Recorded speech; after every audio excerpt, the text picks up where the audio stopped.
Live from ABC 7, this is News at 11. 3 gator attacks in less than a week. A man, woman, and child sent to the hospital. I had thought my arm was gone because I didn't feel any more pain. Tonight, we get you more, why they might be happening right now, and what to do if you're attacked. Plus, 3 teens arrested in connection to a deputy's stolen guns, the trouble they're in, and what investigators are still looking for. Then, suicide blamed on a game? The warning from one family after they say their daughter's online life led her to take her own. Your News at 11 starts now. They're not something you want to play with.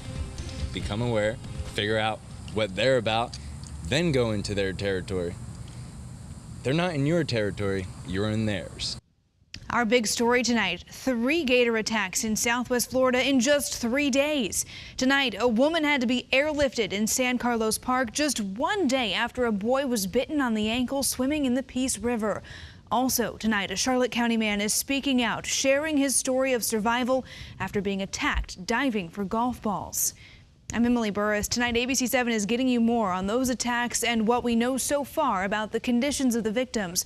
We begin first with that attack happening just hours ago in San Carlos Park.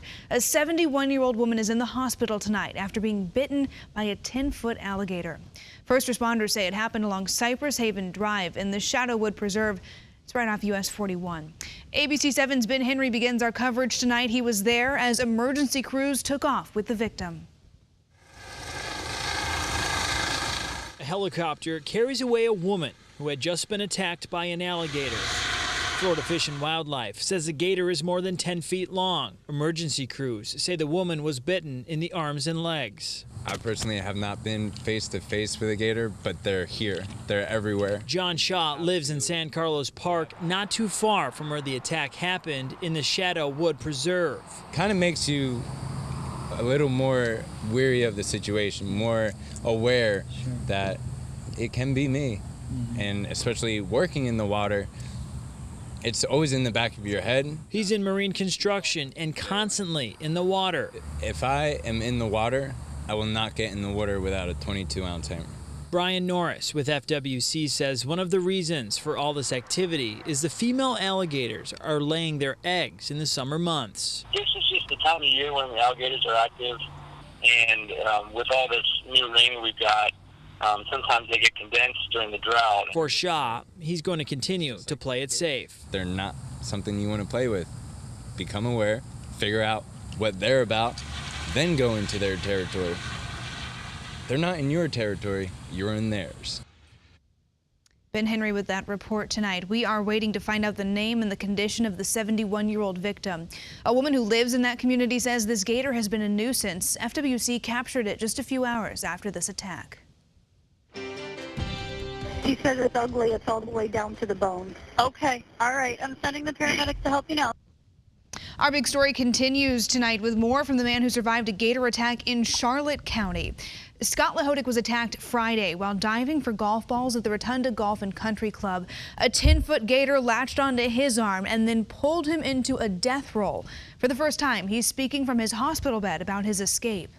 Tonight, a Charlotte County man speaking from his hospital bed about the heart-stopping encounter with an alligator that turned into a daring escape. When he initially attacked me and shook his head, I mean, he moved my whole body with him. Scott Lahodik was doing his job of 30 years, diving for golf balls, when the alligator attacked. A man was in the water diving for golf balls.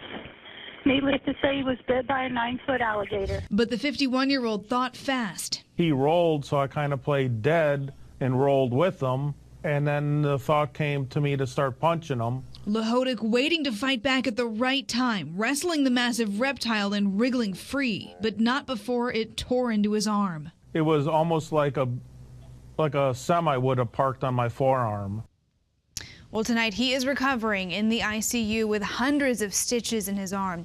As for the boy bitten while swimming in the Peace River Saturday, FWC officials say it was a superficial bite treated at DeSoto Memorial Hospital. Let's get you more now. In May, a 10-year-old Florida girl was attacked while swimming in a lake. She managed to free herself by putting her fingers into the gator's nose. Wildlife officials say she did the right thing. Going after a gator's eyes or nose is the best way to get the reptile to let go. Both gators involved in the San Carlos Park attack and the Charlotte County attack were more than 10 feet long. According to FWC, females don't tend to be longer than that. Males can be. The state record is more than 14 feet. That's a big gator. He was found in Brevard County. Alligators are usually considered a nuisance when they're at least 4 feet long and they pose a threat to people or pets. In Florida, there are more than 1.3 million gators. Last year, the FWC says more than 8,000 nuisance gators were caught and removed. The statewide nuisance alligator program says it had almost 13,000 nuisance complaints in 2016. We want to get you more now on the number of gator attacks. The FWC says there were more than 380 alligator attacks between 1948 and 2016. In total, there were 24 fatal attacks, 257 major attacks, and 126 minor attacks. But keep in mind, that's spread out over decades. Well, one of those deadly attacks happened just last summer. 2-year-old Lane Graves' body was dragged into the water by an alligator.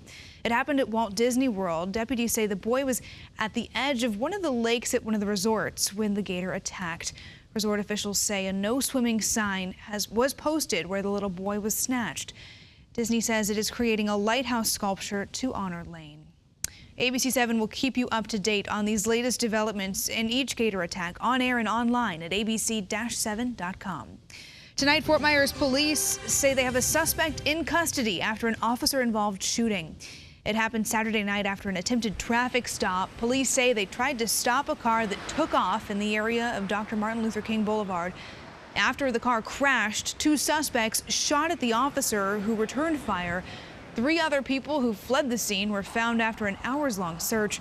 Police arrested 1 man on several charges, including second-degree murder and possession of a firearm by a convicted felon. Tonight, 3 Lee County teens are facing charges in connection to weapons stolen from a deputy's unmarked patrol car. Investigators say the teens took 5 guns, a taser, and handcuffs from the unmarked car. LCSO deputies say they did get some of the stolen weapons back, but not all of them. Tonight, many people are wondering how the group was able to get inside a locked cruiser. It's terrible. I mean, a kid wanting guns and breaking into a cop's car. They need to ask the kids how they got in. I mean, if there's no damage, no windows broken. Deputies tell us this investigation is not over. They're still looking for the rest of the stolen items.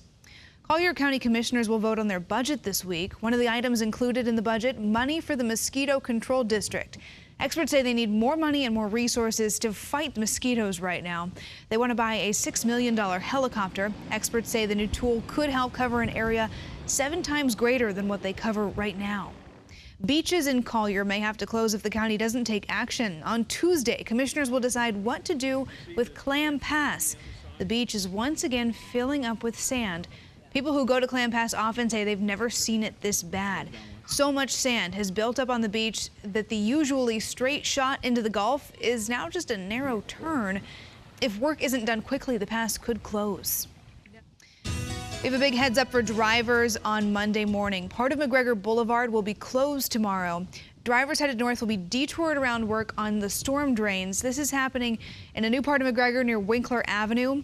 Drivers heading south will not be affected. The closure begins tomorrow morning and it lasts until August 1st. That is going to be 3 weeks. Give yourself some time if you are headed that way.